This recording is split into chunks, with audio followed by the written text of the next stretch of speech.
코로나19와 상업용 건물 임대차라는 주제로 오늘 강의를 해보겠습니다.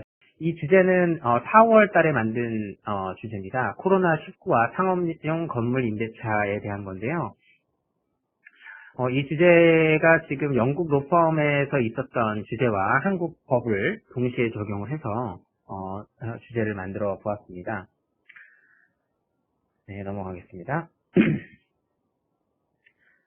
네, 상업용 건물 임대차라고 있는데, 여기 보시면은 이제 뭐 호텔도 있고요. 그리고 일단 뭐 큰 대형 빌딩도 있는데, 저희가 지금 보고자 지금 이제 코로나19가 전 세계적인 팬데믹이라는 건 누구나 아실 것 같고, 그리고 임대차 관계에서 저희가 지금 보는 부분은 어떤 것을 전제로 하냐면은요, 예를 들어 1층에 무슨 뭐가 있고, 뭐 정관장이 있고, 2층에 병원이 있고, 3층에 뭐가 있고, 뭐 4층에 명상 기체조가 하는 데가 있고, 5층에 이비인후과 있고, 6층에 한의원이 있고, 뭐 7층에 뭐 바가 있고, 뭐 이러한 상업용 건물 임대차를 전제로 그러한 건물에서 가령 그 7층 바에서 그 코로나 확진자가 나왔을 경우에 어떠한 조치를 건물 임대인이 해야 되고, 그리고 코로나 그가 나온 바뿐만이 아니라 다른 임차인들, 그리고 그 해당 코로나 확진자가 나온 임차인이 어떠한 의무가 있는지 그것에 대해서 알아보도록 하겠습니다. 일단은 처음에 갖고 계셔야 할 것이요, 위기 대응 매뉴얼을 준비를 해 두셔야 됩니다. 그래서 특히 건물 임차인뿐만이 아니라 임대인 역시 그냥 위기 대응 매뉴얼이라고 해서 사전에 시뮬레이션을 돌려보아야 합니다. 그래서 누가 언제 갑자기 발생했을 때 그 매뉴얼을 보고 바로 신속하게 조치가 될 수 있도록 그렇게 매뉴얼이 있어야 되는데요. 지금 많은 분들이 이제 매뉴얼은 없고 그냥 공지만 붙여놓는 상태죠. 그렇게 하고 코로나 확진했다 그러면 그냥 시장구청에서 전화하고 그냥 가만히 계시는데, 그렇게 할 것이 아니라 매뉴얼이 있으셔야 됩니다. 그래서 매뉴얼에서 가장 중요한 거는요, 전 세계적인 이건 가이드라인이라고 보시면 되는데요, 지정된 임차인 측의 위기 대응 담당자라고 합니다. 그래서 HR 스페셜리스트나 CRO 같은 위기 대응 담당자들이 있는데, 그들이 이제 회사 같은 경우에는 다 지정이 되어 있습니다. 보통 인사팀이라든가 아니면 CRO에서 있는데, 그렇게 그 담당자들과 임대인이 긴밀한 소통이 해야 합니다. 그래서 긴밀한 소통을 해서 임차인이 지금 현재 건물 그 코로나 대응 관리를 잘 하고 있는지 임대인 입장에서도 좀 챙겨보셔야 되고요. 그 임대인의 주의 의무와 관련해서는 영미법계와 우리나라 대륙법계에서는 약간의 차이가 있으니까 그건 뒤에서 알아보도록 하겠습니다. 그래서 임차인이 자체적으로 만약에 코로나19 대응 수칙 가이드라인을 만든 경우에는 그 임대인은 임차인에게 그 가이드라인이 무엇인지 공유할 것을 요청을 해야 되고요.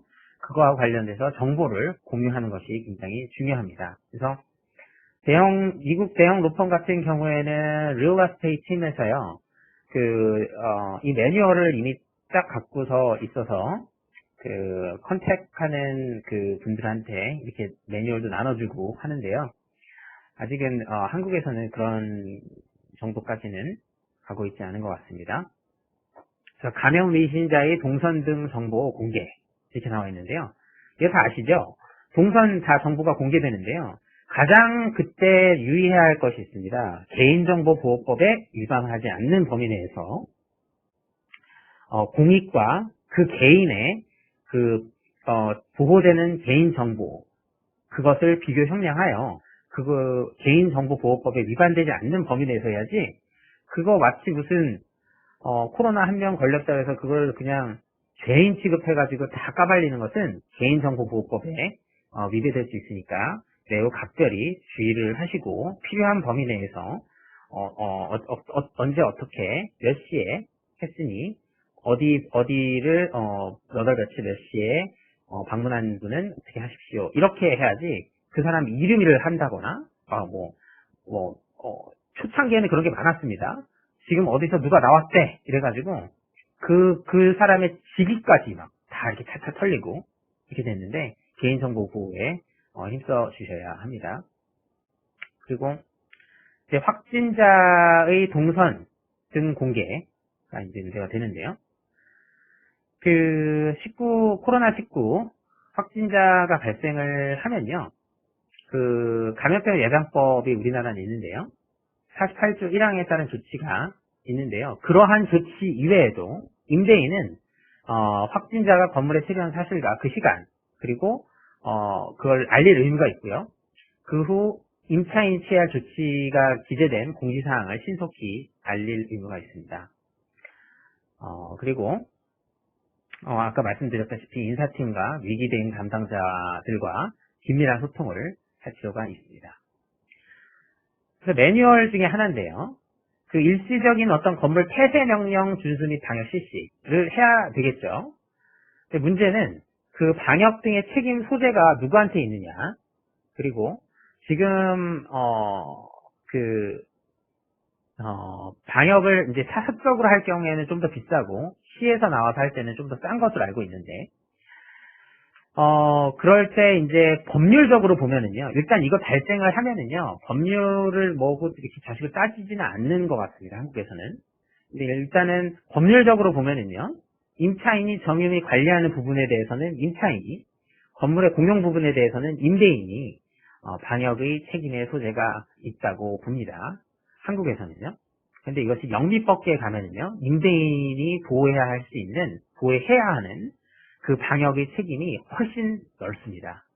근데 영미 쪽은 이제 한국에서는 그렇게 관심은 별로 없거든요. 그래서 하여튼 법률가로서 전 세계의 절반이 되는 법률가들은 임대인이 방역 책임이 있다라고 생각을 하고요. 전 세계의 절반 시빌로 프로시저를 하고 있는 시빌로 시스템에 있는 변호사들은 임차인이 점유하는 관리하는 부분은 일단은 임차인에게 그리고 건물 공용 부분은 임대인에게 이렇게 있다라고 생각을 하시면 되겠습니다. 폐쇄 기간은 14일이 가장 이상적입니다. 이는 WTO의 권고 사항과도 마찬가지로 14일을 가장 권고를 합니다. 그러나 실무상 해외의 경우에는 14일 이상 되는 경우도 있고 하는데요. 한국의 경우에는 그렇지가 않습니다. 굉장히 한국은 빨리빨리 라는 문화가 있어서요. 문을 닫더라도요. 오후 5시, 6시 이후에 문을 닫고요. 방역을 새벽까지 쭉 하고요. 그 다음날 아침에 문을 열어버립니다.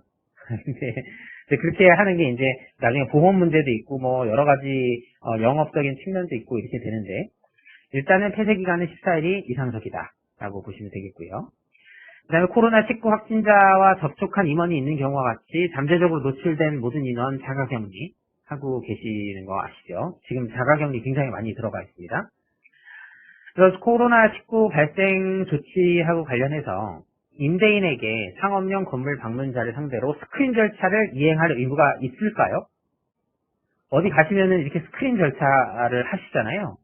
그것이 임대인에게 있을까요? 그것은 이제 임대인의 보호 의무의 범위, 그것이 넓다면 있다고 볼 것이고, 적다면 없다고 볼 것인데, 임대인의 기본적인 의무로서요, 건물의 사용 수익에 필요한 상태를 유지할 상태 의무를 부담을 합니다.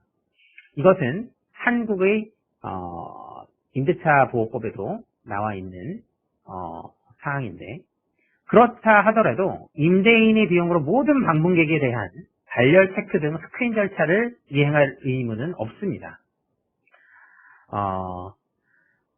실제 스크리닝 절차를 해야 하는 사람은요, 그 사업체의 점주인 임차인입니다. 예를 들어서 어떤 상업용 건물이 있으면 상업용 건물 2층이면 2층, 예를 들어 음식점이면 그 안에 들어가기 전에 스크리닝 절차 요즘 다 하잖아요. 그럼 그 2층에 있는 2층 임차인의 의무라는 겁니다. 그것이 3층에 하든 말든 4층에 하든 말든 나는 내 거만 하면 된다. 이런 것이 일단은 기본적으로 맞다고 생각을 하시면 되는데, 이제 보시면은 그, 호텔이나 이런 거 좀 다릅니다. 호텔 같은 경우는 초반기에는 제3의 업체, 호텔에서 지정한 제3의 업체가 와서 했었는데 지금은 호텔 직원이 정규직으로 돼서 그것을 이제 상시 관련 체크도 하고 스크리닝 절차를 하고 있습니다. 그런데 그 호텔에도 보면 여러 임차인들이 있습니다. 음식점이나 아니면 카페라든가 이런 거 할 때는 임대차 관계입니다. 그 호텔이 하는 것이 아닙니다. 그런데도 불구하고 그 사람들은 안 하고 일단은 호텔 측에서 하는 이유는 호텔이 레퓨테이션 떨어질까봐 그렇습니다.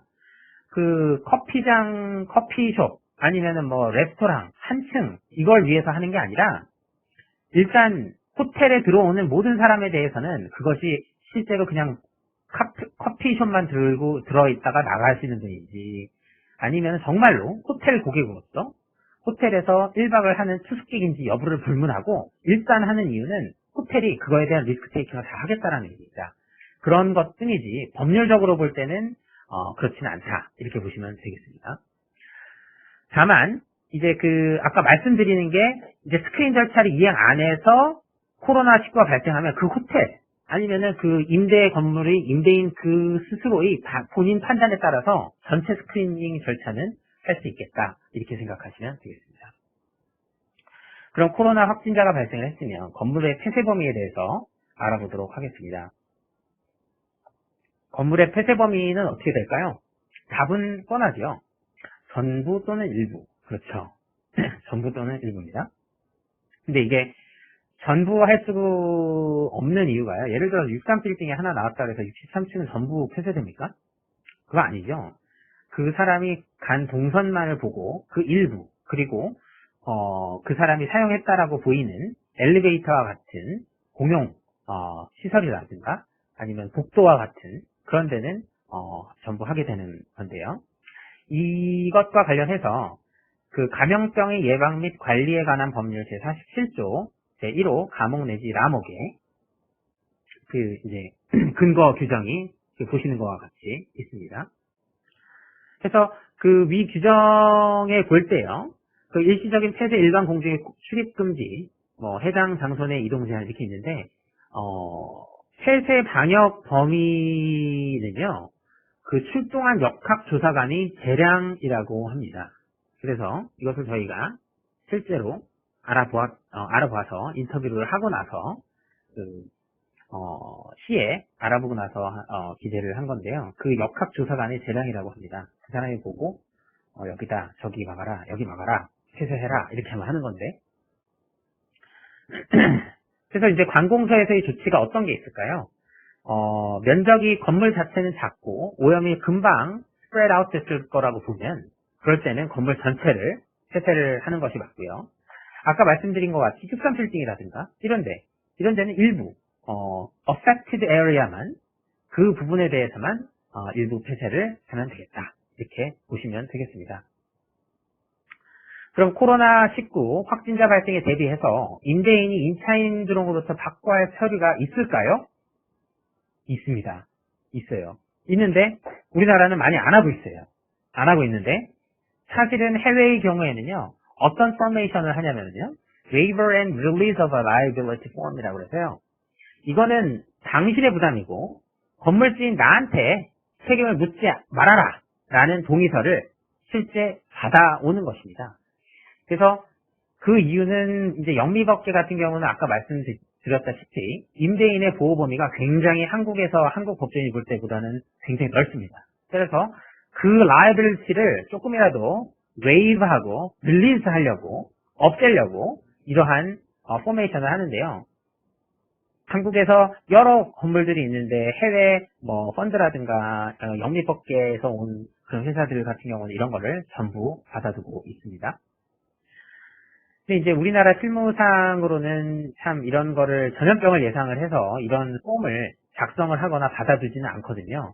그래서 한국에 있는 빌딩에 있는 임대인도 임차인들로부터 이러한 동의서를 낼 필요가 있습니다. 그래서 이러한 동의서는 전문가와 상의를 하셔서 작성을 하시면 되겠습니다. 이게 사실은 2페이지도 안 되거든요. 근데 그 2페이지 안 되는 건데, 이제 이거를 이제 작성을 해서 임차인으로부터 받아두면, 이거는, 굉장히, 임대인이 반드시 필요한 조치라고 볼 수도 있고요. 임대인이 만약에 부동산을 팔 때도 분명히 이런 거가 있으면은 플러스 팩터의 작용이 될 것입니다. 우리는 이렇게 임대인한테는 손해가 안 가도록 Waiver and Release of Liability 폼을 리시한테, 임차인들한테로부터도 다 받아놨다. 이렇게 하면 매수인이 볼 때도 저 임대인은 굉장히 건물 관리를 잘했구나. 이렇게 생각을 하게 될 것입니다. 아까 말씀드렸다시피 감염병 예방법 제48조 제1항에 따른 조치의 수범자는요, 그 해당 임차인을 수범자로 하는 것이 맞다고 보입니다. 다만 그 소독 등 방역 범위에 포함되지 않는 부분, 그런 경우에 어떻게 볼 것이냐, 그거에 대해서는 다툼이 발생할 가능성이 있습니다. 이럴 때는 민법 623조를 보시면 우리나라도 일부 임대인은 사용수익에 필요한 상태를 유지할 의무가 있으니까 623조를 의율하셔서 임대인도 일정 부분 책임지는 부분이 있다, 이렇게 생각을 하시면 되고요. 그래서 건물의 공용 부분일 경우에는 임대인이 방역작업을 실시하고요. 건물의 공용 부분이 아닌 경우에는 임대인은 임차인에게 그 점유 부분이 방역 조치를 요구하게 됩니다. 그런데 이런 거를 안 따지고 시가 와서 그냥 싹 청소를 하고 가는 것이 현재 실태입니다. 이제 마지막 사안으로서요, 임대료 부분에 대해서 알아보도록 하겠습니다. 코로나19가 발생을 하고 나니까 임대료가 굉장히 지금 부담스러운 사업주들이 많을 것입니다. 그래서 임대료의 감액 요구, 요즘에 이제 착한 임대인 해가지고 20% 30% 이렇게 깎는 경우도 있고요. 제가 많이 본 바로는 70%까지 임대료를 저렴하게 해주시는 임대인도 보았습니다. 그래서 그 사안에 따라서 임대료 청구 중단을 요구하거나 아니면 임차료의 감액 요구, 그 가능성을 보면 사안에 따라서 달리 봐야 하는데요. 임차인은 이제 628조 상가임대차 보호법에 의거해서 차임 증감 청구권이 있습니다. 그래서 임대인을 상대로 차임을 좀 낮춰주세요 라고 내용 증명을 보내는 것입니다. 그렇게 하게 되면 나중에 물론 이제 그 임대인이 받아주면 받아주는 거고요. 임대인이 동의하지 않고 소송을 제기할 경우 그게 무슨 소리냐, 너 있는 거 다 줘라 라고 얘기를 하게 되면 이거는 조정 절차로 가게 됩니다. 반드시 이걸 법원에서 판사님이 처음부터 하는 것이 아니라 조정에 붙여진다는 거죠. 변호사들이 조정에 붙여지겠구만요, 이렇게 얘기하거든요. 바로 이겁니다. 조정에 붙여지면 거기서 이제 다시 한번 조정을 해보고 안 되면 이제 또 소송으로 가는 것인데, 차임 증감 청구권은 형사권입니다. 그래서 오늘 제가 8월 27일 날 발생을 했고, 그것이 소송으로 가서 10월 11월에 된다 했는데 계속 코로나다. 그로 인해서 차임 증감을 하는 것이, 감액을 하는 것이 타당하다라고 보이면 판사는 8월 27일 그날 내용 증명이 도달한 그날, 임대인에게 도달한 그날 그 임대료를 낮춰주세요 라고 요구한 그 내용 증명이 도달한 날부터 임차료는 감액된 것으로 보는 바로 형성권이라고 볼 수가 있겠습니다. 그래서 차임 감액 청구권이 받아들여진 사례 자체가 많지는 않은데요. IMF 직후에 서울 강남권 상가 건물에 대한 소송에서 그런 사건이 좀 있었습니다. 그러나 이에 대해서 코로나 코로나 사태가 한점에게 한 이후로 재경 판사분들이나 많은 법조인들은 임차료 감액 청구가 가능하다라고 보고 있는 것이 현재 다수적인 견해입니다. 그리고 맨 마지막으로 상업용 건물 소유자가 외국계 회사인 경우가 있습니다. 외국계 펀드라든가 이럴 때는요, 다 이제 펀드가 이제 중부 쪽 가시잖아요. 을지로, 그리고 종로 쪽 가시면은 큰 대형 건물들이 많은데요. 여러 가지 건물들이 있겠죠. 그 건물들이 대부분이 외국계 펀드들 소유입니다. 그럼 그 펀드가 그 부동산을 사고요. 몇 년 있다가 엑시트를 하고 4, 5년 있다가 팔고 부동산 가치 차익을 리얼라이즈 해서 시세 차익을 보고 빠지고 하고 하는데요. 그럴 때는 그 새로운 임대인이 펀드잖아요. 또 외국계입니다. 그럴 때는 임차인들과 계약서를 할 때 영어로 되어 있는 경우가 굉장히 많습니다. 그래서 계약서 기재 내용에 따라서 준거법이 한국이 아닌 경우도 있을 수가 있고요. 아닌 경우도 실제 많고요. 영미법계로 되어 있는 거죠. 이런 분쟁이 생기면 예를 들어서 그 홍콩에 있는 어디 시학에서 중재를 한다 라든가, 왜냐하면 그 사람들이 갖고 있는 그 빌딩이 한 3, 4조 하거든요. 굉장히 큽니다. 굉장히 크고 하나에 3조, 2조 이렇게 하기 때문에 거기 안에 들어가 있는 임차인들이 엄청 많고요. 다 대기업, 무슨 건설, 무슨 건설 이런 거 이렇게 다 쫙 들어가 있거든요. 그런 부분, 그분들이 이제 서로 상호 계약을 하는 게 영어라는 겁니다. 영리 계약서인데요. 그럴 때는 이제 준거법이 영리법계일 수가 있고요. 그래서 민법 또는 상법이 적용되기 어려워서 그러할 경우에도 차임증감 청구권을 그러한 그 영리법계 그 펀드들한테 하면은요, 무슨 소리야 이렇게 하죠.